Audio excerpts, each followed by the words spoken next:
Boa noite, pessoal. Tudo bem com vocês? Começando mais um Papo Cultura, sexta-feira, todas as sextas-feiras, às 19 horas. É uma live em parceria com várias escolas, tá? Escola Antônio Barreiros de Altinópolis, a Escola Alcides Corrêa de Ribeirão Preto, a Escola Jardim das Rosas de Serrana, a Escola Capitão Virgílio Garcia de São Simão, a Escola Neuza Maria do Bem de Serrana, a Escola Geraldo Torrano, a Escola Expedicionários Brasileiros de Ribeirão Preto, a Escola Messias da Fonseca de Cajuru, a Escola Deputado José Costa de Serrana, a Escola Galtino de Castro de Cajuru e também, né, hoje acompanhando os alunos da Escola de São Simão, Liceu Carlos Monteiro, aí participando da live. Agora eu vou chamar nossos convidados, vou primeiro chamar meu parceiro João, que vai falar um pouquinho do nosso convidado. Com você, João.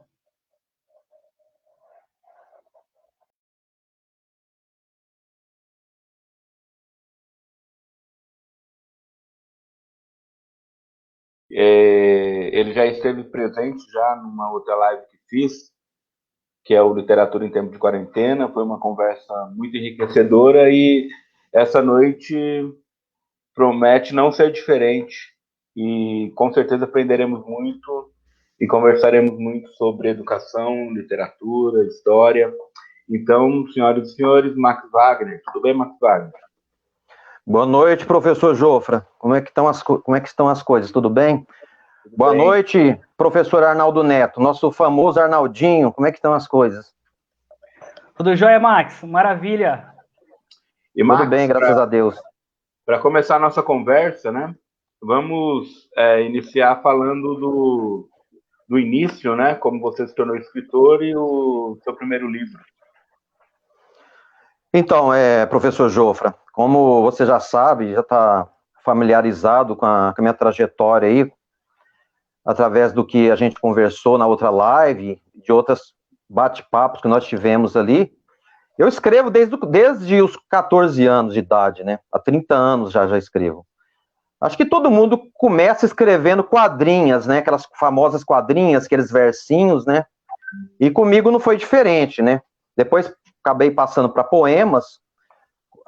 Em 97, quando eu estava com 21 anos, eu ganhei um concurso de poesia em Ribeirão Preto, o primeiro concurso de poesia moderna do comércio. E quem estava julgando os poetas, os poemas na época, era a Casa do Poeta e do Escritor de Ribeirão Preto, né? E acabei conhecendo o pessoal da casa, a Maris Esther, o Capitão Fabelino. Aí foi onde eu fui inserido dentro do mundo literário, né? Há muitos anos atrás. Mas depois acabei me afastando um pouco e voltei com força total em 2016, né? Embora eu tenha ficado um tempo afastado da vida literária, nunca deixei de escrever.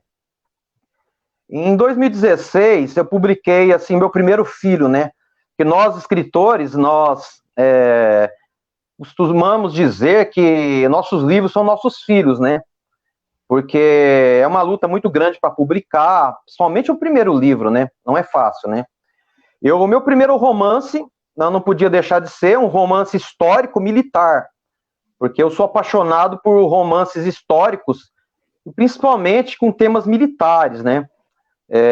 Devido ao meu pai, que contava as histórias do avô dele e do irmão do avô dele, o tio dele, que havia lutado na Primeira Guerra Mundial como soldado. Ele era um italiano que saiu de Ribeirão Preto e foi convocado, ele tinha cidadania italiana também, para lutar na Europa durante a Primeira Guerra Mundial, a partir de 1915, né? E me apaixonei também pelas histórias do Saint-Exupéry, que é o autor do Pequeno Príncipe, né? Para quem não sabe, ele foi um piloto de caça da Segunda Guerra Mundial, inclusive morreu em combate nos céus da França em 1944, um ano depois que ele tinha conseguido publicar o Pequeno Príncipe nos Estados Unidos, né? Que foi um grande sucesso na época. Mas ele tinha outros livros de temas militares publicados, né? E eu fiquei pesquisando sobre história militar, inspirado nas histórias que o meu avô contava, sobre o tio dele, inspirado no Saint-Exupéry também, nas histórias dele, e passei a ficar apaixonado por história militar. Fiquei 20 anos pesquisando sobre a Primeira e a Segunda Guerra Mundial, que são os temas dentro da área de história que eu mais pesquisei até hoje. Hoje eu estou voltado mais para uma área social, da área da história, mas pesquisei muito tempo história militar. E eu publiquei em 2016, depois de muita luta, porque vocês que trabalham com fanzines, publicaram livros também, vocês sabem que o autor que está começando é muito difícil, né? E para mim não foi diferente, foi um sacrifício muito grande, né? Eu montei um blog de história militar primeiro, em 2013. Depois de 3 anos publicando nesse blog, uma editora de Portugal fez uma proposta para mim. Não era uma proposta lá, aquelas coisas, mas para mim que estava começando, acho que era o único caminho que eu tinha para ficar conhecido, né? E a gente conseguiu lançar esse livro aqui, ó. A Última Poesia do Orgulho Nasce a Guerra. É um romance histórico sobre a Primeira Guerra Mundial. Um romance militar, na verdade, né? É o único romance sobre a Primeira Guerra Mundial publicado por um brasileiro, para você ter uma ideia. Em Portugal, esse livro, ele fez bastante sucesso, ele foi bem vendido, só que como o livro foi publicado em Portugal, a editora é portuguesa, a Chiado, ele não foi tão divulgado, tão difundido aqui no Brasil nas livrarias físicas, né? Somente em algumas livrarias. Ele vendeu bem em livrarias virtuais, Amazon, Saraiva, esse tipo de livros aí. E assim, eu acabei ficando um pouco decepcionado com essa editora pelo fato de o livro não ter chegado nas livrarias físicas como estava no contrato, né? Mas, por um iniciante como eu, até que valeu a pena, foi bacana, né? Foi muito bom. Se vocês quiserem, vou deixar agora para o Arnaldinho, para você quiser fazer alguma pergunta sobre o romance, sobre o livro, sobre o personagem, vocês podem ficar à vontade, viu? Você poderia fornecer uma breve sinopse, né, do que se trata o romance exatamente, o personagem? Bom, esse romance, ele tem personagens históricos reais, que existiram realmente, né? E tem personagens fictícios, inspirados em personagens da época, né? Ele se passa grande parte do romance, é um romance de 300 e poucas páginas, a grande parte são batalhas aéreas da Primeira Guerra Mundial. Os famosos dogfights, né? Que são as lutas do cão, duelos, né?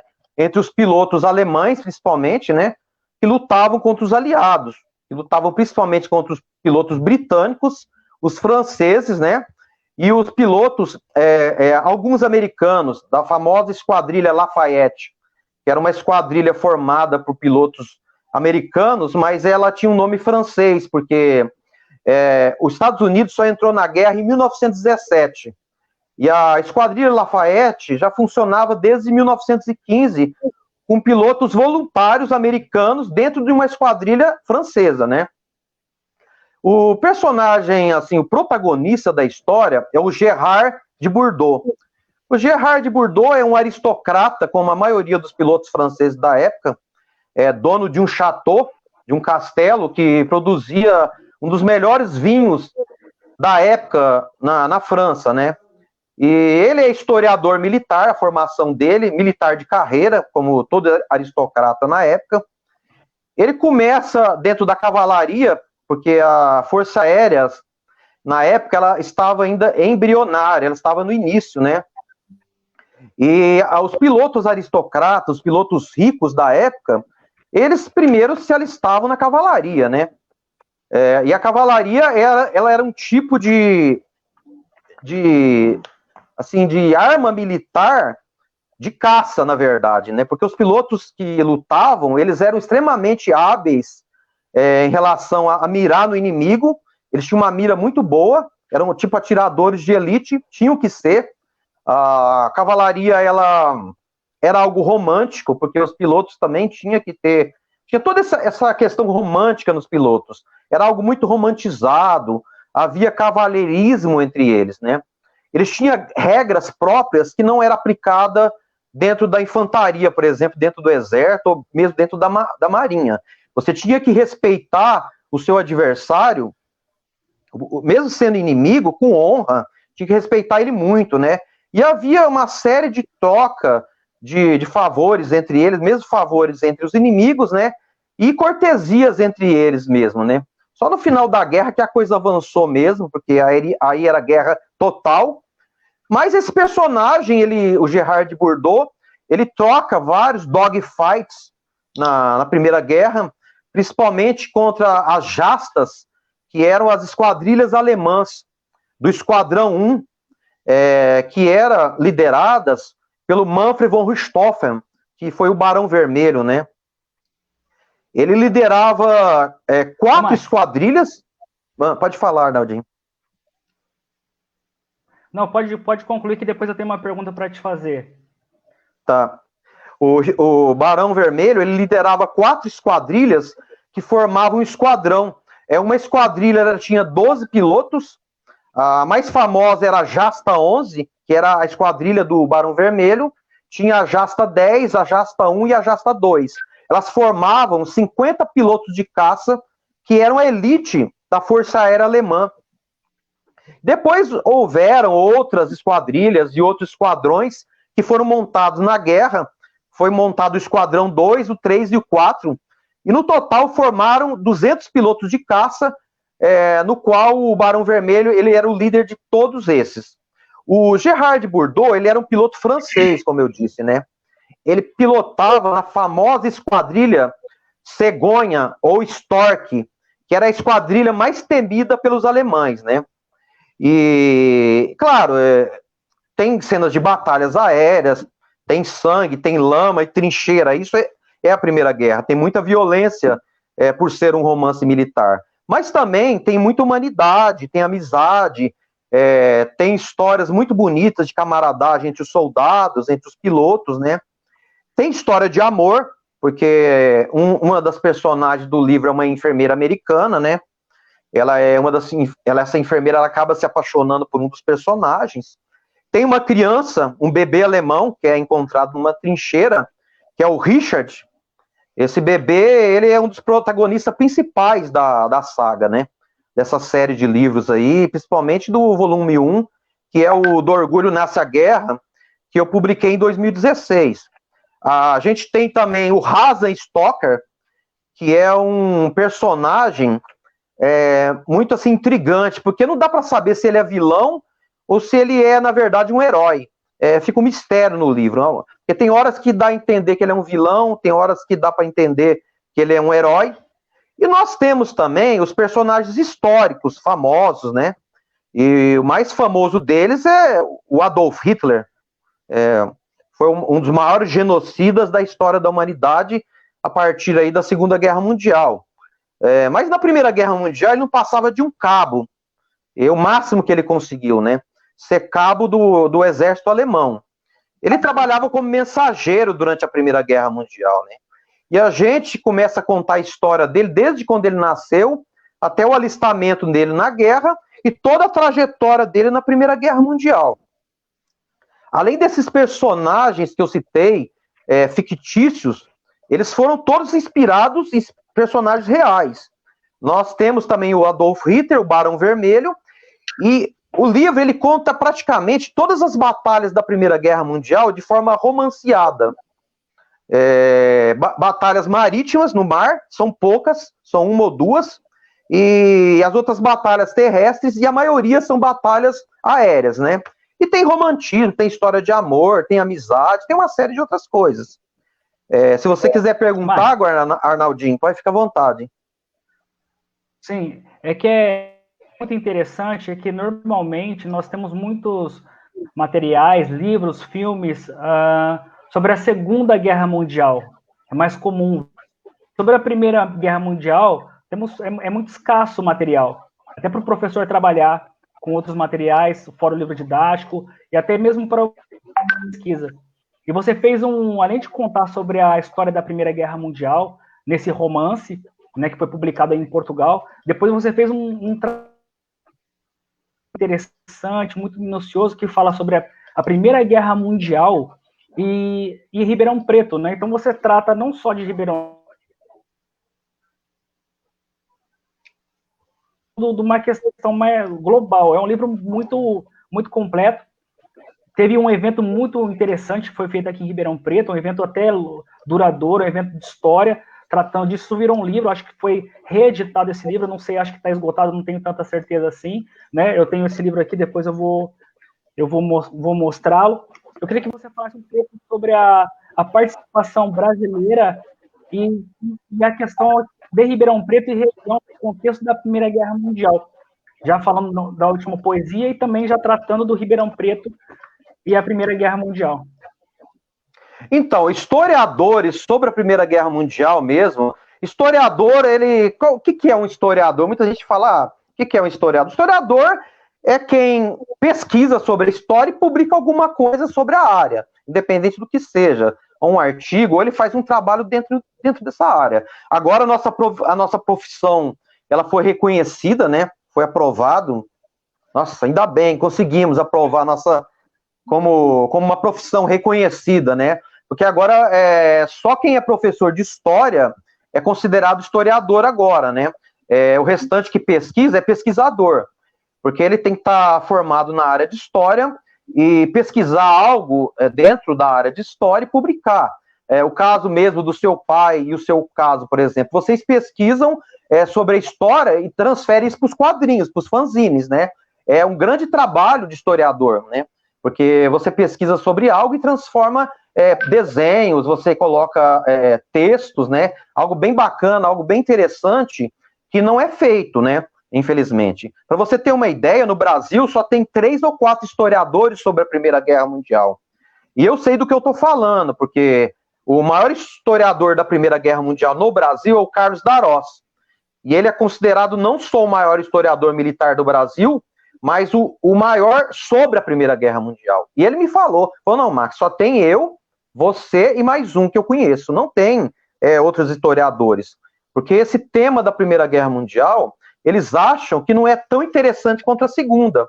Mas a pessoa se engana, porque eu também, no começo, quando eu comecei a pesquisar, há 20 anos atrás, eu não imaginava que a Primeira Guerra Mundial ela fosse tão interessante quanto a Segunda, e ela é maravilhosa a história dela, porque ela não tem só morte, ela não tem só batalhas, né? A Primeira Guerra Mundial, ela mudou uma era inteira, uma sociedade inteira, através da arte, através do cinema, da literatura, da economia, em todas as áreas ela interferiu, né? E em 2018, eu fui desafiado pelo meu agente cultural, que é o Paulo Aluno, que é uma pessoa ao lado da esposa dele, que é a Tânia Zen, que me apoia muito nessa questão de história militar, nos meus livros também, né? Ele falou, por que você não faz uma pesquisa? Porque você já tem bagagem grande, 20 anos de pesquisa, para escrever o romance, mas escreve alguma coisa sobre Ribeirão Preto e sobre o Brasil, né? Eu falei, não, sobre o Brasil já tem um livro publicado, que é o Brasil na Primeira Guerra Mundial, do Carlos Darós. Mas ele não abrange tudo, ele fala mais sobre a participação brasileira mesmo. Não, você tem que publicar algo que abrange tudo, cinema, literatura, socialismo, filosofia, cinema, arte, né? E foi o que eu fiz com o Ribeirão Preto e a Primeira Guerra Mundial, que foi um projeto que em poucos meses ficou pronto. E eu, o Paulo e a Tânia, em parceria com vários palestrantes, mais de 10 palestrantes, nós montamos um evento em Ribeirão Preto, em abril de 2018, que ficou famoso com esse mesmo título, Ribeirão Preto e a Primeira Guerra Mundial. Foi considerado o evento histórico mais longo de Ribeirão. Tinha palestras, tinha cinema, tinha não só cinema, mas vídeos, filmes, tinha muita coisa. Foi um evento muito especial, porque desse evento saiu o fanzine que você e seu pai produziram em coautoria comigo, né? Eu entreguei o material sobre a Primeira Guerra para vocês, e vocês criaram o primeiro fanzine sobre a Primeira Guerra no Brasil, e não tem quadrinhos também sobre a Primeira Guerra. Ou seja, a gente tem um único livro didático publicado pelo Carlos Darós, o único romance sobre a Primeira Guerra que é o meu, e o único quadrinho ou fanzine publicado por você e pelo seu pai, né? E é algo muito bacana, muito interessante mesmo, né? E desse evento saiu esse livro aqui que eu vou mostrar agora, que eu citei agora, que é o Ribeirão Preto e a Primeira Guerra Mundial. Esse livro, ele teve uma primeira edição em 2018, né? Em setembro. Ele esgotou no dia do lançamento, porque a gente mandou imprimir 200 exemplares, porque para fazer um teste, né? E era mais uma publicação regional. A gente não imaginou que fosse ser um sucesso tão grande, né? E os fanzines também que você e seu pai produziram foi distribuído gratuitamente e esgotou também no evento, né? E a gente fez uma segunda edição do Ribeirão Preto e a Primeira Guerra Mundial em 2019. E a gente fez uma edição menor, com 100 exemplares, né? E esgotou também. Demorou um pouco mais, mas acabou esgotando. O fanzine, a gente tem como produzir através de uma gráfica, né? Sempre que acaba fazendo alguma coisa sobre a Primeira Guerra, a gente acaba mandando fazer alguns fanzines para distribuir. E foi algo, assim, para mim, maravilhoso, porque foi um evento que eu participei, você e seu pai participaram, o professor Gilberto Abreu, o professor Lages, o Aurélio Cardoso, o doutor Octávio VR Filho, e tantos palestrantes e pesquisadores que eu convidei para produzir alguma coisa sobre o tema, né? Realmente. João? Terminou, Max Wagner? Então, eu falei assim sobre o romance, né? A Última Poesia do Orgulho Nasce a Guerra. Esse romance, ele vai passar agora para uma edição brasileira, porque quando eu lancei ele em Portugal, a gente é marinheiro de primeira viagem, a gente não entende muito sobre o mercado editorial, né? E eu tentei concorrer ao Jabuti com ele, e é o Prêmio São Paulo de Literatura. E eu fui desclassificado dos 2 concursos, porque o ISBN da Última Poesia, como ele era português, ele não servia para concurso no Brasil. E isso aí eu desanimou um pouco, falei, nossa... Aí eu acabei montando minha própria editora depois, que é a Max Book, no qual eu edito e publico livros de escritores de Ribeirão Preto e do Brasil também, né?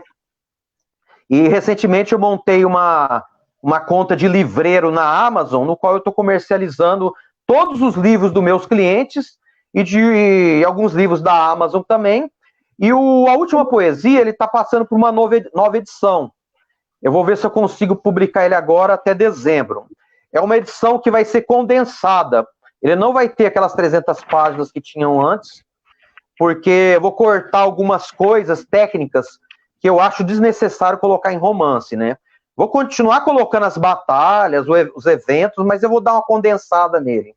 Conforme você vai escrevendo, você vai crescendo dentro da literatura e você vai vendo que certas coisas não têm tanta necessidade. Porque o que é o grande segredo do autor? É falar muito com poucas palavras, né? O fanzine faz isso, você consegue, através de imagem, de poucas palavras, falar muita coisa, né? Isso é o segredo do autor de sucesso, né? Porque então, se você ficar... Pode falar, Jofre. A minha pergunta, ela vinha justamente fala a respeito disso que você já estava... disso que você já falou um pouco. Minha pergunta era a respeito do seu trabalho agora como editor também, né? Aí você já falou para nós qual foi a motivação, né, de ter uma editora sua, mas fora essa motivação, como você vê o mercado editorial, como você percebe esse trabalho de editor no Brasil, e gostaria que você falasse um pouco também a respeito da taxação dos livros.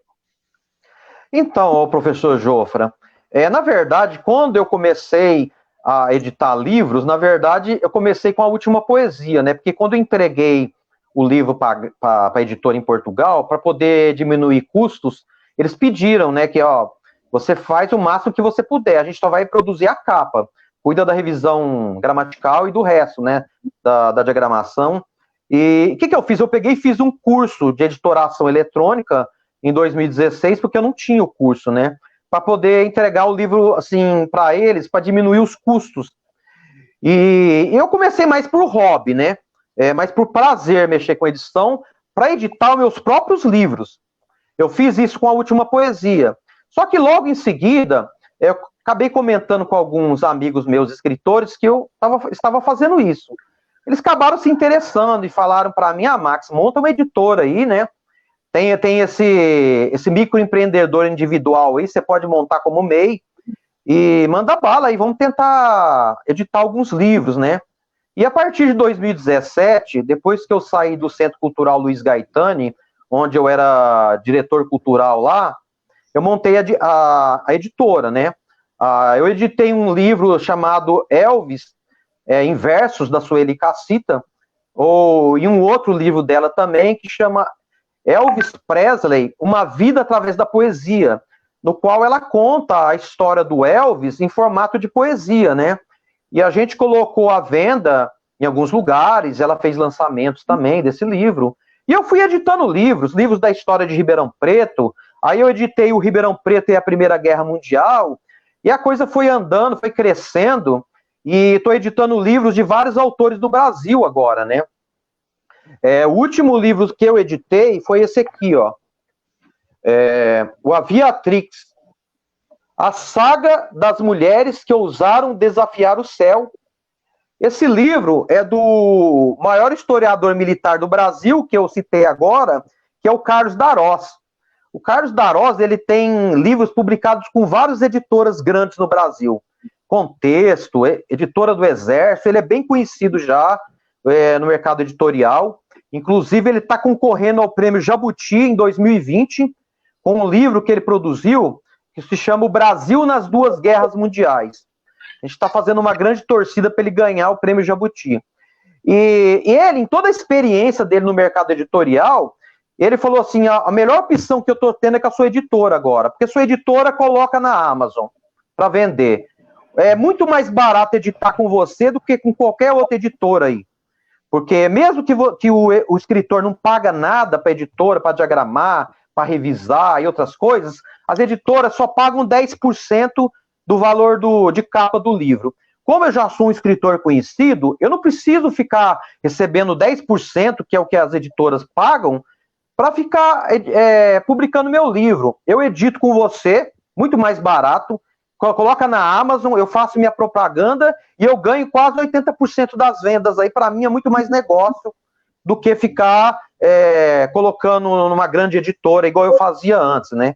Que ele acabava gastando muito, teve editora até que não gastou nada, mas não recebeu nada de royalty, né? Agora não, o que ele vender é quase tudo dele, né?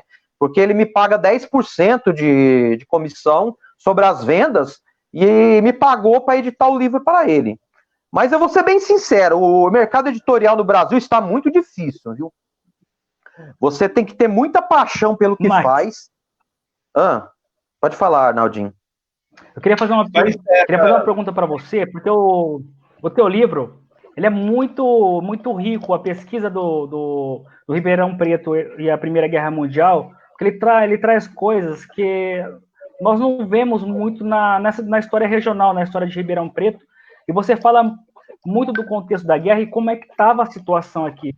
Então, eu queria que você falasse um pouquinho dessas curiosidades, né, que o livro traz. Por exemplo, a questão do Santos Dumont aqui da região, ele aqui na região. Falar um pouquinho sobre o Padre Euclides, sobre o François Cassoulet, que mantinha aí uma vida noturna aqui em Ribeirão Preto, sobre as depredações de 1917 em Ribeirão Preto, e como Ribeirão Preto se situou, né, se posicionou durante a Primeira Guerra Mundial. Então tem muita coisa muito interessante para a gente ouvir. Se você puder falar algumas curiosidades de Ribeirão Preto, algumas coisas que estão no livro ou que não estão. Arnaldinho, eu vou só finalizar o que eu estava falando sobre a questão editorial, sobre o que o professor Jofra me perguntou, e já vou entrar na sequência sobre essas perguntas que você me fez sobre a questão regionalista da Primeira Guerra Mundial em Ribeirão Preto. Voltando ao professor Jofra. Professor Jofra, então, o mercado editorial no Brasil está muito difícil, não está fácil.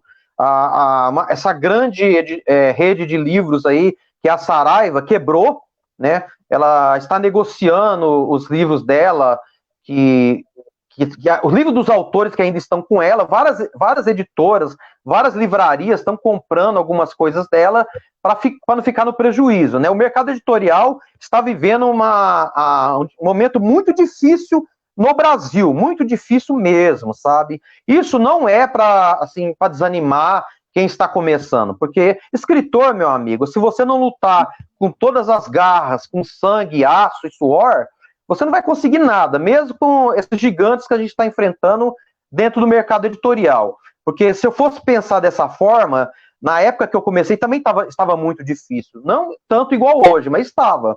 E eu consegui andar alguma coisa aí na minha carreira literária, né? Não é para desanimar, mas não está fácil, tá?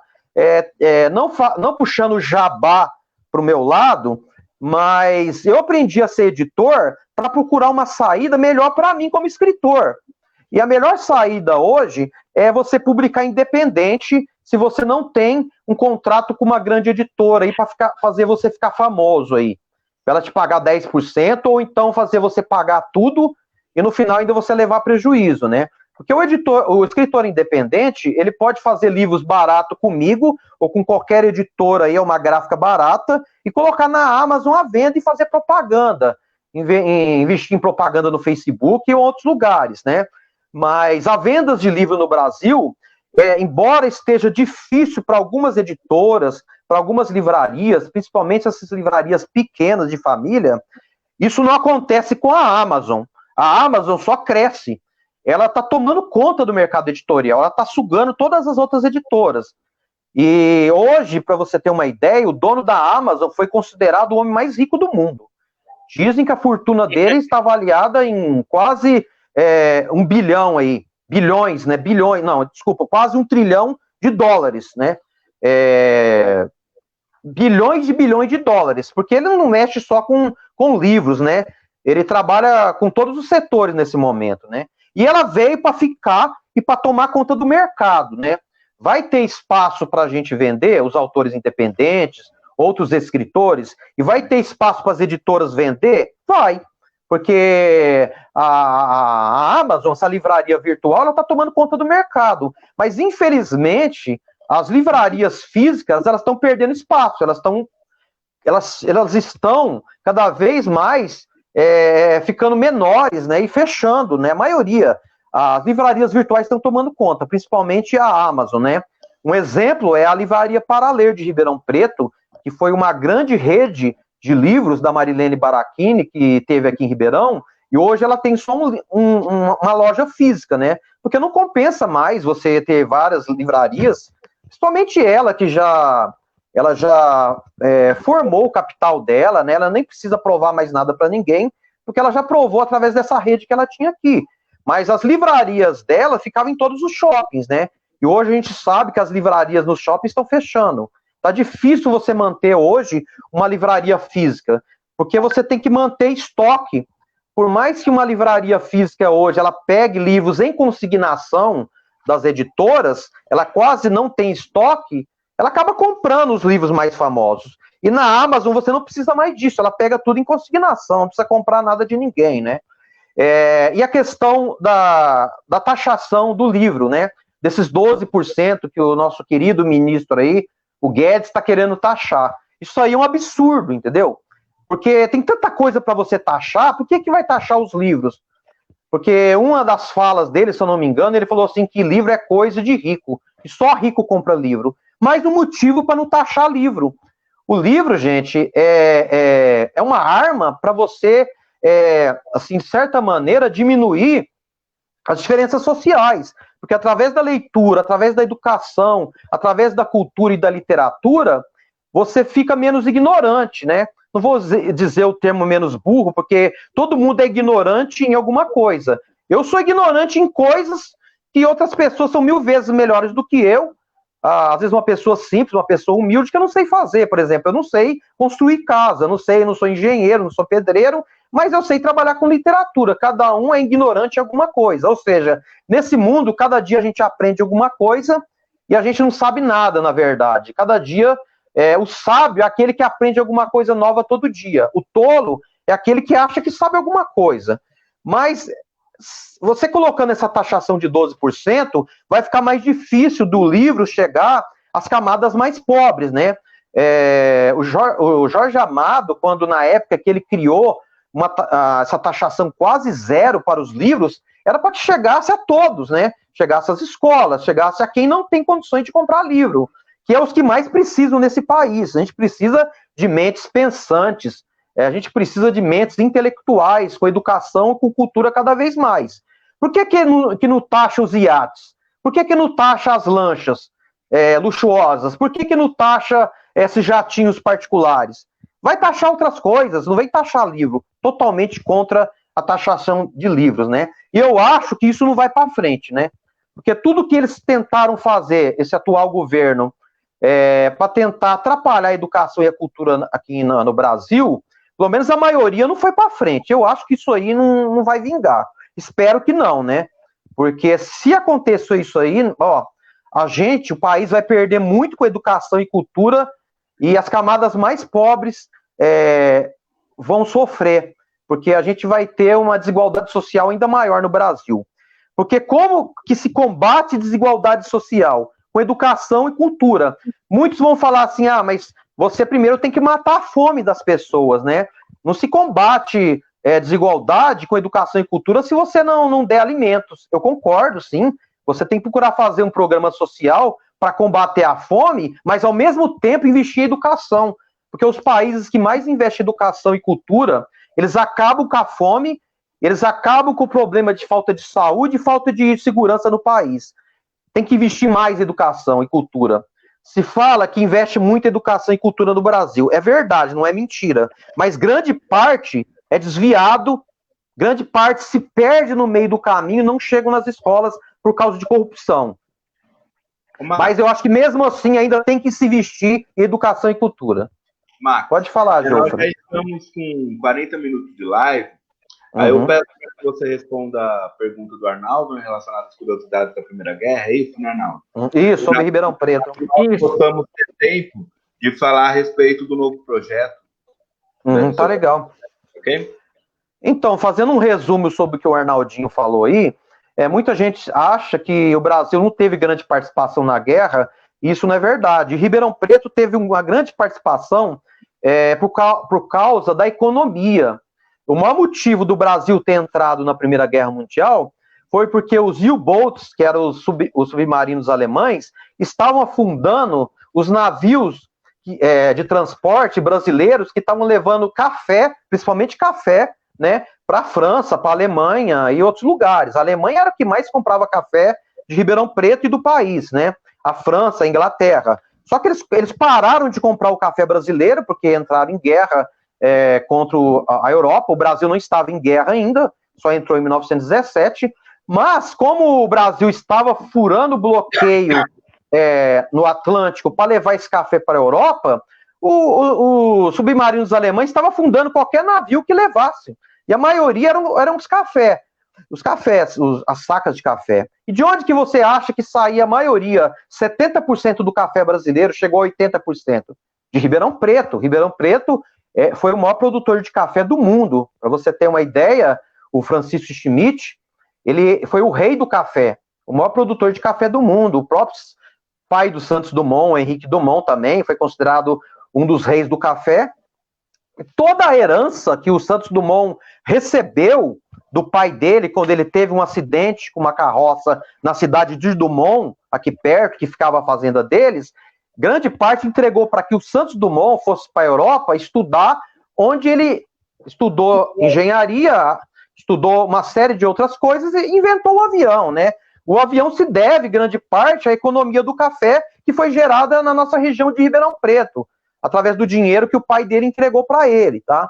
Esse foi uma das coisas grandes que Ribeirão Preto contribuiu, né? E a questão econômica do café. O café, ele gerou muita coisa em relação à noite, né? O François Cassoulet, que era o rei da noite aqui em Ribeirão Preto, que foi o primeiro promotor da noite. Quando teve a Primeira Guerra Mundial, ele perdeu muito, porque o Brasil deixou de exportar, Ribeirão Preto começou a quebrar por causa disso. Em 1919, o Cassoulet perdeu tudo e acabou falecendo, né? Mas tem muita coisa sobre Ribeirão Preto, porque se a gente for pegar para falar, a gente vai ficar uma live inteira ou mais 2 horas aqui falando, né? Por exemplo, os italianos que saíram de Ribeirão Preto aqui e foram para a guerra. 100 italianos foram convocados aqui de Ribeirão Preto, alguns nasceram aqui, mas eram filhos de italianos, imigrantes que moravam aqui, e voltaram para a Itália para lutar na Primeira Guerra Mundial. Um deles foi o irmão do meu bisavô, né, o Ambrósio Zumelo, né, que lutou na Primeira Guerra Mundial. Ele sobreviveu e voltou, e passou a contar para o meu avô as histórias, mas tem muita coisa para ser contada, viu? Porque se eu for começar a falar, a gente vai ficar aqui a noite inteira. Mas é isso, gente. E com relação às viagens do Jorge de La Mancha, como começou essa parceria? Posso chamar de parceria? É uma parceria, né? Bom, o autor do Jorge de La Mancha não é o Herói Martinez, como muitos pensam, né? Porque está sendo divulgado a autoria do Herói Martinez, né? Que é um espanhol. Na verdade, o autor ele não quer se identificar. Ele usa o Herói Martinez como heterônimo, né? Porque o Fernando Pessoa fez muito isso. O Fernando Pessoa, ele pegou um personagem... ele teve vários heterônimos, né? O Fernando Pessoa. Ele pegou alguns personagens e esses personagens do Fernando Pessoa escrevia livros, né? Ninguém sabia que era o Fernando Pessoa. Depois que vieram a saber, né? Isso aí é um marketing de estratégia literária que esse autor está fazendo. O que eu posso falar do autor é que a gente tem um contrato, eu não posso quebrar esse contrato, principalmente esse contrato com relação à identidade dele. Eu sou editor e procurador dele no Brasil. Ele é um autor desconhecido, é o primeiro livro que ele vai publicar, a primeira série de livros. Ele tem uma ligação muito grande com a Espanha. Não é à toa que o sobrenome do personagem é de La Mancha, né? Porque ele é apaixonado pelo Miguel de Cervantes, né? Apaixonado pela Espanha e pelo Miguel de Cervantes, né? E pelo nosso personagem aí, nosso famoso personagem aí, né? O famoso personagem da Mancha, né? Que a gente sabe, o cavaleiro andante, que sonhava que era um cavaleiro aí da época medieval, né? E ele tem uma ligação muito grande com o Miguel de Cervantes e com a Espanha, é apaixonado por isso, e ele é apaixonado também por literatura de ficção científica e literatura fantástica, né? Só que até então ele não sabia o que fazer com tudo isso, ele não sabia, né?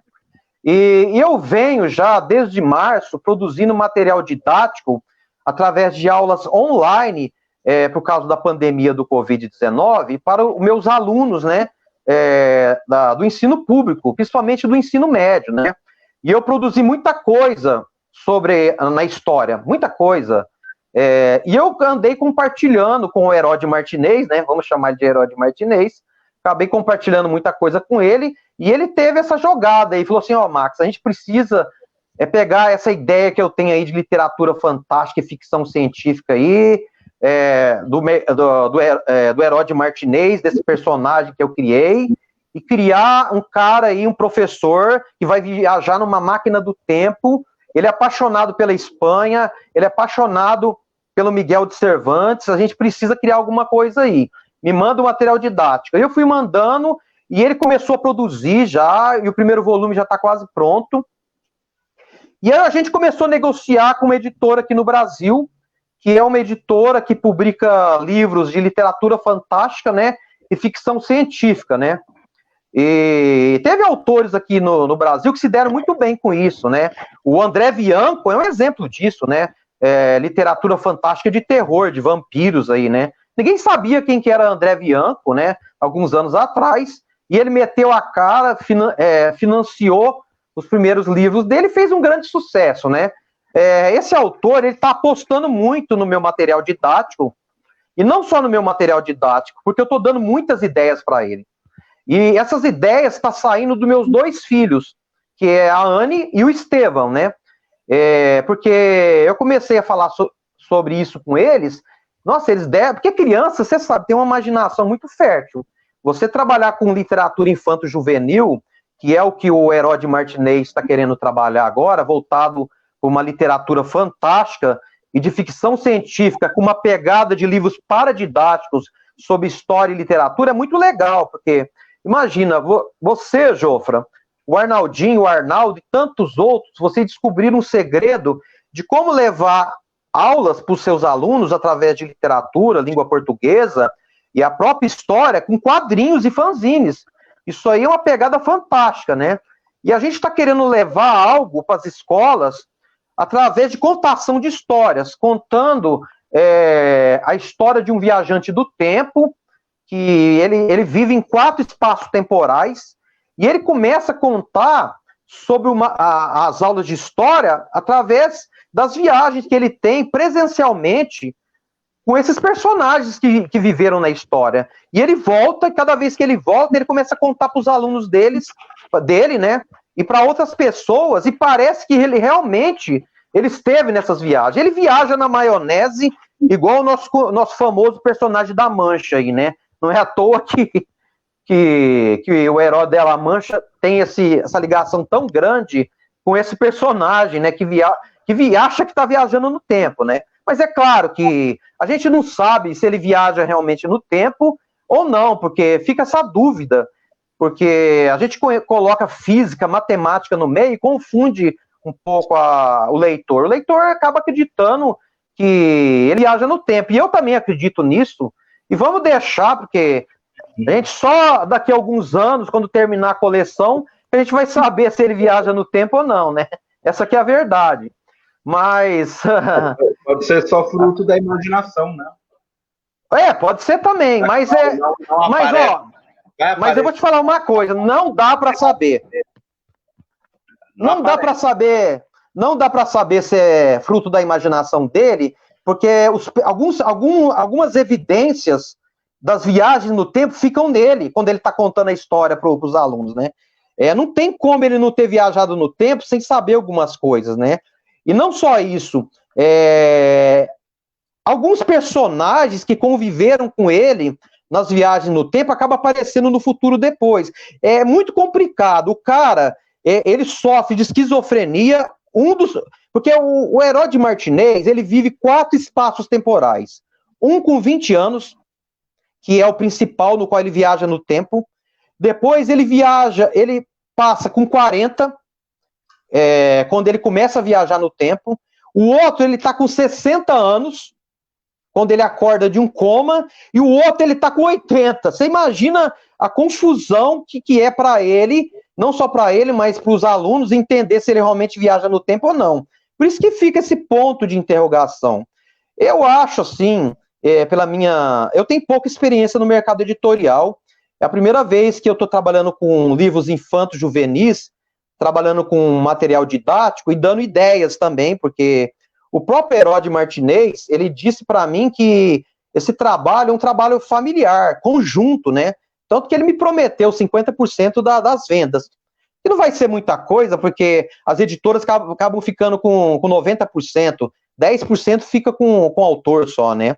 Mas se fizer sucesso, pelo menos a gente vai conseguir levar esses livros paradidáticos para as escolas, porque essa é a minha intenção e a intenção dele, que os professores possam trabalhar história, literatura e outras matérias contando uma história paradidática, porque os alunos, eu dou aula, eu procuro ser o mais lúdico possível nas minhas aulas de história, porque os alunos não gostam, de ficar ouvindo. Não estou fazendo uma crítica a quem dá aula de história, aos outros professores, mas por exemplo, eu me apaixonei por história de tanto ler livros de romance histórico e filmes, pra você ter uma ideia. Tanto que o meu romance, A Última Poesia, quem leu ele vai perceber que parece um roteiro de cinema, parece uma série de Netflix. São flashes atemporais e que são leitura bem rápida, né? Eu não gosto, assim, quando eu me apaixonei por história, foi por causa da literatura histórica e do cinema. Você tem que ter uma contação de história ali, senão fica uma coisa maçante, uma coisa muito chata de ser contada. E o aluno, ele não quer isso. Ele pode aprender história de uma forma lúdica, divertida e bacana, né? Eu e ele tá apostando muito nisso aí, com uma editora que a gente está negociando ainda, como eu disse, é uma editora que publica livros paradidáticos, né? E não só paradidático. O forte dela é literatura de ficção científica e literatura fantástica, que é o que vai ter no livro, né? Nessa série de livros, né? E para o público infanto-juvenil, a gente quer apostar. Não sei se vai dar certo, mas se der certo, ó, vai ser muito bom, porque no dia do lançamento, em 2021, a gente quer fazer na Bienal do Livro em São Paulo, porque ela foi cancelada esse ano e foi adiada para setembro do ano que vem. A gente quer publicar em setembro o primeiro volume, em outubro publicar em Ribeirão Preto. Se der certo esse primeiro volume, se eu ver que realmente a coisa vai pegar, o público leitor, as crianças, os jovens e mesmo os adultos e os professores quiserem levar para a sala de aula ou lerem, a gente vai investir em 3 volumes por ano. Porque são histórias curtas, de 40, 50 páginas no máximo, né? A gente ainda não sabe se vai ser colorido, mas provavelmente não, por causa do custo. A gente vai ter umas 10 imagens em branco e preto, né? Eu ainda não entrei em contato com as pessoas que vão fazer esses desenhos. Quem sabe não vai ser o Coletivo Z? Quem sabe não vai ser os Arnaldos que vão produzir esses desenhos das viagens do Herói Martinez ou as viagens do Jorge de la Mancha, né? Quem sabe, né? E a coisa dá certo, depois vai poder ser até remunerado para todo mundo aí, porque eu e os Arnaldo, a gente trabalha em parceria já faz um tempo, um ajudando o outro, né? E eu não acredito que as pessoas consigam as coisas sozinhas, né? Eu não consigo acreditar nisso. Alguns vão falar, não, eu consegui sozinho. Pode até ser, mas eu só consegui crescer alguma coisa na minha carreira literária, na área didática ou paradidática, com parcerias com meus amigos na área da cultura e da educação. Eu não sou nada sem eles. Tenho certeza que eles também, eles interagem, trocam essas figurinhas aí, e as pessoas só crescem juntos, né? E eu tô apostando muito isso em 2021. Vamos ver aí, vamos continuar divulgando e lançar o primeiro volume.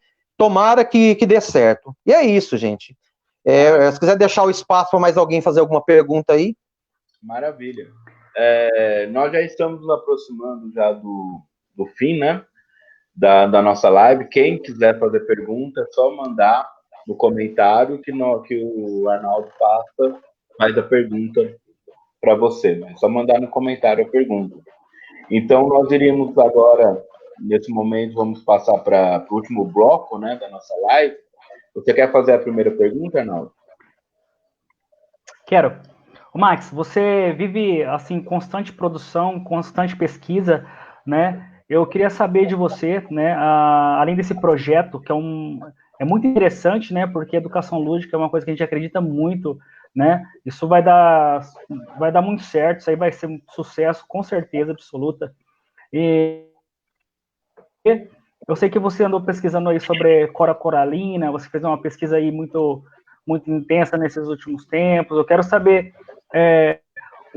quais são os seus próximos projetos, enfim, o que tem, além disso, o que tem aí Parece que tem alguma coisa, você havia comentado há um tempo atrás, sobre alguma coisa sobre a Revolução de 1932, né, a Revolução Constitucionalista. Eu sei que você é um grande historiador militar. Quero saber que se você pensa em promover algumas semanas como você promoveu o Ribeirão Preto e a Primeira Guerra Mundial, se você pensa em publicar mais coisas em relação à história militar e os seus outros projetos. Então, Arnaldinho, eu vou ser muito sincero nessa pergunta sua, eu sou muito franco nas coisas que eu falo. Para te falar a verdade, se eu tivesse patrocinadores, eu ia produzir só aquilo que eu quisesse, aquilo que eu comprasse a ideia, né? Porque para você ter uma ideia, quando eu lancei a última poesia, para você ter uma ideia, né? Logo em seguida, a dona Vera Gaetani, a saudosa Vera Gaetani, que foi uma das maiores promotoras culturais de Ribeirão Preto, do qual eu trabalhei como diretor cultural no Centro Cultural Luiz Gaetani, eu tinha uma outra proposta, porque você sabe que a gente precisa sobreviver, né, Arnaldinho? Você sabe como que é difícil a vida de educador. E naquela época, eu tinha me formado em História há pouco tempo, e eu ainda não estava dando aula, né? Não estava dando aula. Eu trabalhava trabalhei em museu, trabalhava como produtor cultural e como escritor, não tinha nem montado a editora ainda, né? E a proposta, na verdade, era algo mais voltado para Ribeirão Preto, que eu comecei a escrever um livro sobre a história da literatura em Ribeirão Preto, que eu ia contar desde os primórdios, desde quando começou Ribeirão Preto até os dias atuais, com a história de mais de 400 escritores. Ia ser um calhamaço assim, de mais de 500 páginas, né? E eu tinha escrito 30% da obra já, mas aí houve problemas, né? A dona Vera ficou doente depois, né? E teve uma série de outras coisas, e eu precisei sair do Centro Cultural Luiz Gaetani e não tinha como me manter. Tanto que eu tinha um projeto muito bacana lá, que é o Escritor Vai à Escola. Eu levei escritores para escolas, várias escolas de Ribeirão Preto, né? Mas ela me pagava um salário básico, pelo menos para eu sobreviver, eu tinha que sobreviver, né? E aí eu comecei a trabalhar com outras coisas. A história da literatura de Ribeirão Preto ficou de lado, teve que ficar de lado, porque aí eu comecei a trabalhar com editora, e comecei a editar livros de outros autores. E comecei a dar aula para sobreviver pelo Estado, né? Comecei a dar aula a partir do começo de 2019, e meu foco estava voltado só para as aulas, né? E voltado para os meus clientes, né? E você acaba não tendo muito tempo de escrever. Eu comecei a focar no segundo volume da última poesia, não podia focar em outras coisas, né? Mas aí o Paulo Aluno falou, não, Max, você tem que escrever um livro sobre a história de Ribeirão Preto. Eu sei que você já é reconhecido lá fora, em alguns lugares, mas você tem que começar aqui é sua casa, meu. E aí, dedica a isso. Depois você escreve livro sobre história geral, que é a sua pegada, que é o que você quer fazer. Para esses autores que te contratam, como Carlos Darós, e tantos outros que estão te contratando aí, né? Mas escreve alguma coisa, você tem que ser valorizado aqui primeiro. A gente produziu o Ribeirão Preto e a Primeira Guerra Mundial, porque a gente teve patrocínio para isso, né? Foi pequeno, quase empatou praticamente, a gente não teve lucro nenhum, porque a gente não fez isso para ter lucro, fez isso para divulgar a cultura e a educação em Ribeirão Preto, né? E o nosso projeto era lançar Revolução de 32 e Segunda Guerra, mas conforme o Carlos Darós foi me contratando para editar e trabalhar nos livros dele, eu fiquei sem tempo para fazer isso aí. E aí eu falei assim, não, vou trabalhar com o livro da Cora, porque é a terra onde minha mãe nasceu, eu fui criado lá, e é um livro curto de 100 páginas, vai ser um livro aí colorido, que vai ser editado e publicado pela minha editora, vai ser lançado em Ribeirão, em Jaboticabal, que foi o lugar que ela mais viveu no estado de São Paulo, viveu mais de 20 anos. A Cora viveu a metade da vida dela no estado de São Paulo, 45 anos. Muita gente não sabe disso. Ela morreu com mais de 90 anos, mas metade ela viveu aqui. E grande parte foi em Jaboticabal. Depois ela foi para Andradina e para São Paulo. Esse livro ele vai focar a história dela no estado de São Paulo. Foi feita a pesquisa em Goiás Velho, foi feita a pesquisa lá, ou cidade de Goiás. Eu fiquei um mês pesquisando lá, sem contar que eu já pesquiso sobre Goiás há muito tempo, né? Foi pesquisado lá. Quando eu ia começar a pesquisa em Jaboticabal, em Andradina e São Paulo, veio essa pandemia de Covid-19. O projeto ficou parado. O projeto só vai ser, assim, pegar de volta, a gente só vai retomar ele a partir de março ou abril, a hora que voltar os museus de novo. O projeto está parado, por causa da pandemia. E no meio da pandemia, o que acontece? Você acha que não vai sair nada, né? Aí acontece sair, eu escrever livro didático para os alunos, e esse livro didático, sem eu imaginar, achei que não ia sair nada, vai sair uma coleção de livros paradidáticos. A verdade é que nós, os escritores, os editores, historiadores, acho que a gente muitas vezes anda conforme a música, né? Porque, claro, eu não vou desistir do projeto da Cora, porque o projeto da Cora está 50% pronto, né? O esboço do livro está pronto, o esqueleto, né? Mas assim que retomar aí a partir de abril aí, eu e o Luiz Fernando Valadares, que é o maior conhecedor da vida da Cora, que é um contemporâneo dela, que na verdade ele mora em Ribeirão Preto, e foi ele que foi o primeiro a ajudar ela a publicar o primeiro livro dela na década de 60 em Goiânia. Ele está nesse projeto também, já é um senhor de idade, né? Está ajudando nesse projeto. E ele escreveu um livro muito interessante sobre ela há pouco tempo, sobre a vida dela, e ninguém melhor do que o Luiz Fernando Valadares para ser o consultor desse projeto. Ele conhece tudo de Cora, né? E, por enquanto, eu vou estar trabalhando com o Herói Martinez, enquanto a pandemia durar, e lançar o primeiro volume em 2021. Assim que a gente lançar o primeiro volume, é Cora Coralina. Nos caminhos de Cora Coralina, São Paulo, né? É isso aí. Max, antes de fazer, né, vai ser a última pergunta, eu quero deixar convite para o pessoal que tiver pergunta, alguma curiosidade, é só colocar no comentário, tá? E nós passamos para o Max Wagner responder. E quando você fez a live de Literatura em Tempo de Quarentena comigo, há algumas semanas, né, acho que no mês passado, eu perguntei para você o que era vida, né? Uma pergunta do Abu Janra, programa Provocações. Aqui, como nós estamos numa live mais voltada para as escolas, né? A pergunta ela vai ser um pouco diferente. O que é educação? A educação, para mim, ela é tudo. Sem educação, você não é nada, você não faz nada. Eu venho de uma família, como eu já citei para você, eu sou um exemplo disso, uma família muito humilde, pobre, que veio da periferia de Ribeirão Preto. A maioria dos meus colegas, da época que eu vivia, mexiam com drogas, né? Por causa da situação social que a gente vive no país. Muita gente vai falar assim, o cara usa drogas porque ele quer, porque ele gosta. Grande parte, sim, mas na maioria das vezes a gente sabe que não, né? Claro que tem pessoas de classe média e alta que usam drogas, muita gente usa droga, mas muitas vezes, algumas pessoas acabam indo para o mundo das drogas porque não tem o que fazer, não sabe o que fazer, não tem um projeto para ele não tem futuro, ele não tem uma perspectiva de melhorar de vida, e o único caminho é a educação. Sem educação você não faz nada. Eu demorei muito, assim, para romper a bolha da ascensão social, para ser professor, para ser escritor, porque eu vim de uma família muito pobre, tive que trabalhar muito cedo para sustentar a família, e a maioria das pessoas no Brasil vive essa realidade. E eu falo, você, jovem, não desista, né? Não desista. Eu falo isso para muitos jovens. Professor, mas eu prefiro ser mecânico, eu prefiro trabalhar com construção civil, alguma outra coisa. Não desmerecendo isso é bacana, cara. Eu falei para ele, né? Mas que bacana se você gosta de trabalhar com construção civil e se você for engenheiro. Você não vai ganhar mais? Não vai ser melhor para você? Você gosta de construção? Então vai ser arquiteto, vai ser engenheiro. Claro que a gente precisa dos serventes, precisa dos pedreiros, né? Mas infelizmente no Brasil, essas profissões não são valorizadas. Não tem valor, infelizmente. O que mais deveria ter valor, que esse tipo de trabalho, não tem. Você precisa se especializar, você precisa fazer uma faculdade. Sem faculdade no Brasil hoje você não faz nada, né? Eu comecei a melhorar um pouquinho a minha situação depois que eu fiz curso superior.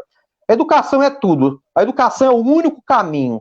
E eu havia falado um pouquinho lá atrás que eu sou contra a taxação dos 12% do livro. Se o governo realmente fizer isso, ele vai estar matando a educação aos poucos. E a gente não pode deixar fazer isso aí. Somente através da educação que você consegue combater problemas de saúde, problemas de segurança pública, fome e qualquer outra coisa. Para mim, educação é tudo, né? E é isso aí. Ótimo, Arnaldo. Ô, Max, agora já estamos finalizando, né, a live. Cara, é muita coisa, né? Você produz muitas coisas. Na verdade, a gente poderia fazer uma live, cada live para cada livro, para cada projeto, porque assim, os projetos realmente são muito intensos, muito completos. Eu conheço o que o Max escreve, né? Nós já temos aí parcerias e nós temos até uma amizade.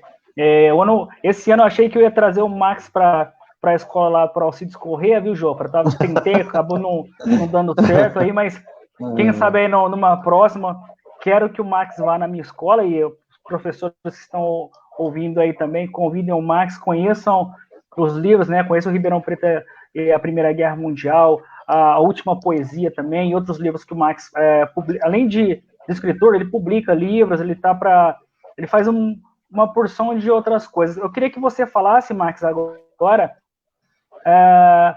sobre deixasse seu contato, né, suas redes, né, e falasse um pouco do que você quiser falar, alguma coisa que o João a gente não perguntou e às vezes acabou ficando de fora, né, porque são muitos assuntos mesmo, né, para a gente falar, para a gente perguntar, e eu queria deixar esse espaço, os cinco últimos minutos para você fazer suas considerações finais, falar um pouquinho das suas redes sociais, e agradecer quem você tiver que agradecer. E é isso aí, muito obrigado aí pela participação, obrigado por estar com a gente aqui nessa live. Como adquirir o livro também, né? Muito importante isso. Com você, Max. Esse primeiro livro, por exemplo, ele ainda é possível adquirir? O primeiro livro? Sim, ele está à venda digital e físico, porque a editora de Portugal ela tem alguns exemplares ainda, porque ela imprimiu 1000 exemplares na época, né? E eu vendi, eu por minha conta acabei vendendo a metade, comercializando a metade. A outra metade ela comercializou quase tudo, mas ainda tem a venda em alguns lugares, né? Ele está à venda na Amazon, Submarino, Lojas Americanas, quase todas as livrarias físicas e virtuais, ele está à venda ainda, mas está acabando, né? Agora, o Ribeirão Preto e a Primeira Guerra Mundial, você não acha mais para comprar, porque foi feita uma edição local, regional, né? Poucos exemplares, porque a gente fizemos 300, foi pouco, né? Porque a Última Poesia fez 1000, né? Por mais que tivesse mais redes para distribuir a Última Poesia, foi uma quantidade muito maior para um autor que está começando, né? Mas a Última Poesia vai passar por uma edição, porque, como eu disse, está acabando, a editora até falou para mim, ó, se tiver uns 50 livros é muito, ela falou, né? Aí você quer fazer uma nova edição com a gente? Eu falei, não, eu não tenho interesse de fechar nada com a Chiado mais, porque eles quebraram uma cláusula no contrato comigo com relação a deixar em várias livrarias físicas no Brasil. Mas isso aí acontece muito, tá? Mas como eu tenho minha própria editora, eu vou lançar a Última Poesia com o selo da Max Book, condensado, vou deixar mais a parte da prosa, claro que eu vou deixar algumas partes que falam das partes técnicas dos tanques de guerra, dos aviões e das batalhas, não vou tirar, mas eu vou dar uma condensada.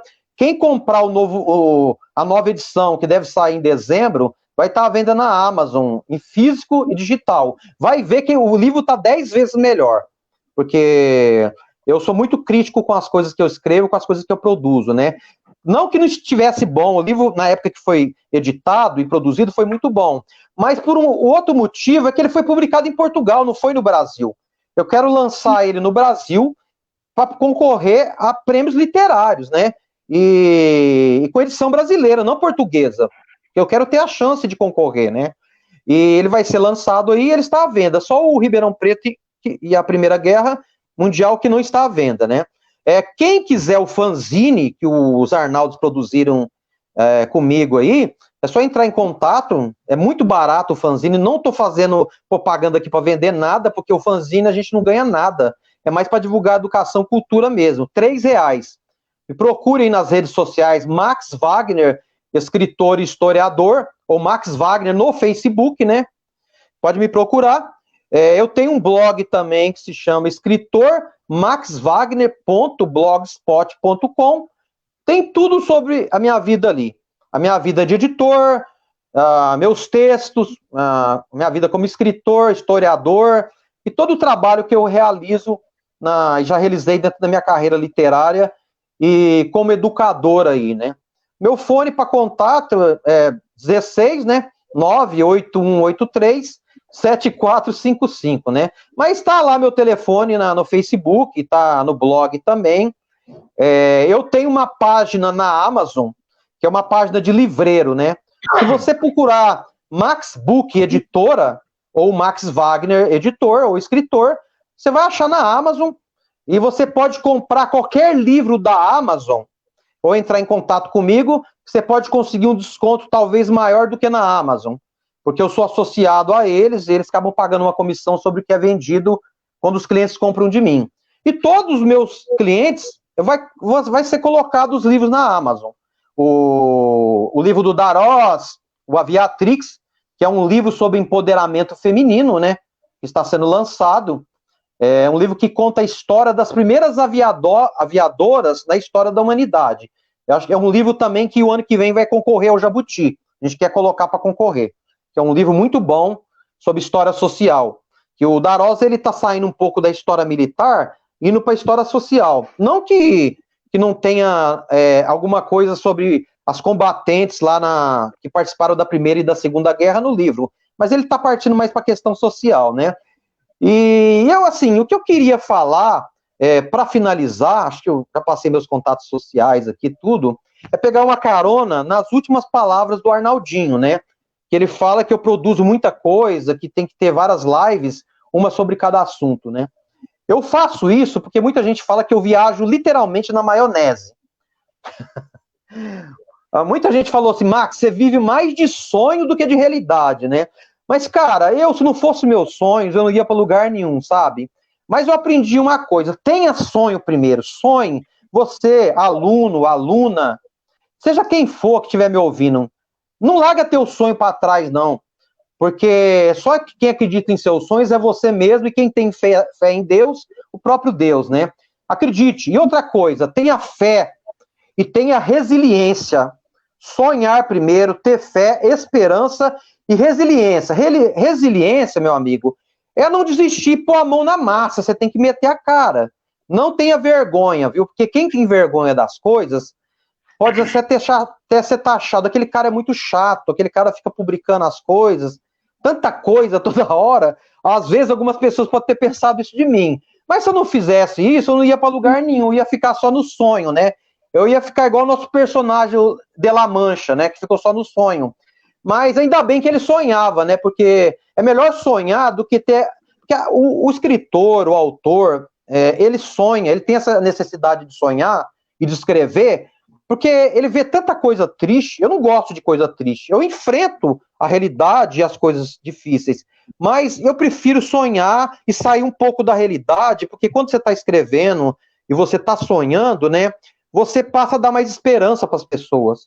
Você passa a passar coisas melhores e coisas boas para elas, né? Não deixe de sonhar. Não ligue essas pessoas a achar que você é um Dom Quixote de La Mancha. Não ligue para isso, porque ele era feliz daquele jeito e ele gostava de ser daquele jeito, apesar de muitos zombarem dele, porque era a maneira dele encarar a vida, e ele era feliz. Vamos todos sonhar, vamos todos fantasiar, né?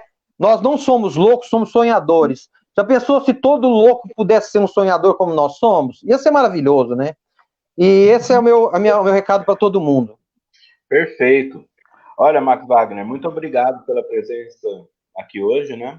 Foi uma live incrível, pessoas, enquanto conversávamos, sempre colocando comentários que estavam gostando e que a live foi muito boa, muito significativa para todos.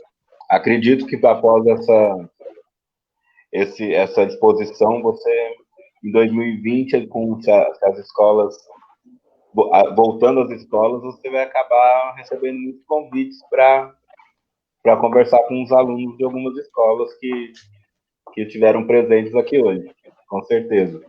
Eu agradeço, viu, Jofra, professor Arnaldo, pelo espaço que vocês cederam aí para mim, e principalmente pela amizade de vocês, viu, porque isso é o mais importante, viu, que a gente não leva nada dessa terra aqui, tá? A gente deixa o nosso legado, a gente tem que deixar um bom legado, mas a gente leva as nossas amizades, porque é tudo que a gente tem, não tem tesouro maior, não tem dinheiro que pague, não tem poder, fama, nada disso aí. É os nossos relacionamentos. Eu gosto muito de fazer amizade e obrigado pela amizade de vocês, tá? E, Arnaldo, acho que você poderia citar agora o nome das escolas parceiras, né? Pode ser? Sim. Bom, claro, com certeza. Aqui, Jofra, estão pedindo para levar você também aí no... Eu vou ter que levar você, o Jofra e o Max Wagner lá no Liceu também. Legal, pode deixar, Maria Luciane. Assim que acabar a pandemia, eu vou levar esses dois aqui, com certeza. Negociar com eles aí, para eles irem fazer uma aula especial lá com a gente. Bom, pessoal, Ana Luísa, né, agradecendo a live, a diretora da Escola Alcides Corrêa também acompanhando, vários alunos, né, obrigado aí pelos alunos do Liceu por acompanhar a live, também as escolas parceiras, viu, Max, que essa live, são várias escolas, né, que reproduzem essa live simultaneamente, né. Eu andei divulgando nas escolas Eu andei divulgando nas escolas onde eu dou aula também. No Musa, no Thomas Alberto e no Spinelli, nas 3 escolas onde eu dou aula. Muito bom. São Legal. escolas que então vamos lá. Sim. Agradecendo, então, a Escola Antônio Barreiros, a Escola de Altinópolis, a Escola Alcides Correia, aqui de Ribeirão Preto, a Escola Jardim das Rosas, de Serrana, a Escola Capitão Virgílio Garcia, da cidade de São Simão, a Escola Neuza Maria do Bem de Serrana, a Escola Geraldo Torrano, a Escola Expedicionários Brasileiros de Ribeirão Preto, a Escola Messias da Fonseca de Cajuru, a Escola Deputado José Costa de Serrana e a Escola também Galdino de Castro de Cajuru. Obrigado a vocês, obrigado aos professores que acompanharam, as pessoas que nós mandamos convites, né, para participar, sempre participam, e depois as pessoas que não conseguem acompanhar no dia, mas depois elas acessam a live e deixam comentários, né, e assistem posteriormente. Obrigado, Max Wagner, obrigado aí pela aula. Eu que agradeço. Obrigado pelas palavras. Obrigado, Jofra. E é isso aí. Vamos lá finalizar, Jofra? Vamos lá. Obrigado, Arnaldo. Obrigado, Max, todos os presentes. Eu vi que tem professor que até já participou de uma live aqui. A Bárbara estava aqui assistindo, mas quem está assistindo, a Bárbara participou de uma das nossas lives, junto com o Reinaldo, para falar sobre um projeto que eles desenvolvem na escola. E os sonetos de... eu sempre esqueço o nome. Sonetos de Liberdade. Sonetos de Liberdade, que são os podcasts, né? E queria deixar, né, o convite para todos que estão assistindo. Se você tem um projeto legal, se você desenvolve um projeto legal na escola, se você tem algum professor que você conhece que desenvolve um projeto legal na sua escola, fale conosco, né? Entre em contato com o Arnaldo, entre em contato comigo, para que nós possamos trazer esse professor para fazer uma live, e divulgar o seu projeto e aumentar essa interação. É como disse o Max Wagner, ninguém faz nada sozinho. E as escolas precisam se comunicar, os professores precisam se comunicar para que haja, de fato, uma comunhão de ideias e quem ganha com isso é a educação pública. Como disse a Bárbara aqui, Sonetos de Realidade é o nome do projeto de podcast que ela e o Reinaldo realizam na Escola Jardim das Rosas de Serrana, e que, em função, né, da live, pode interagir com outras escolas que podem desenvolver projetos parecidos. Pode falar, Arnaldo. Vamos encerrar? Vamos encerrar, então. Max, obrigado. João, obrigado, pessoal, e até a próxima. Tchau, Valeu, gente. Valeu a todos. Tchau.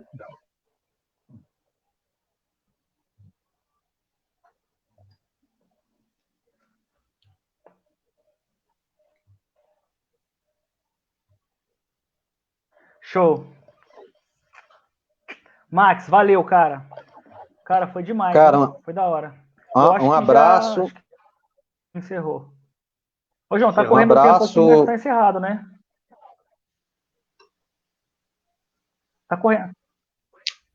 Você foi lá na parte vermelha? Encerrou? Vai lá no End. Você foi no End? Eu fui, cara. Tá... Vamos...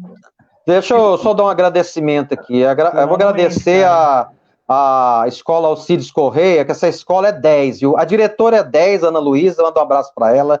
O coordenador é 10,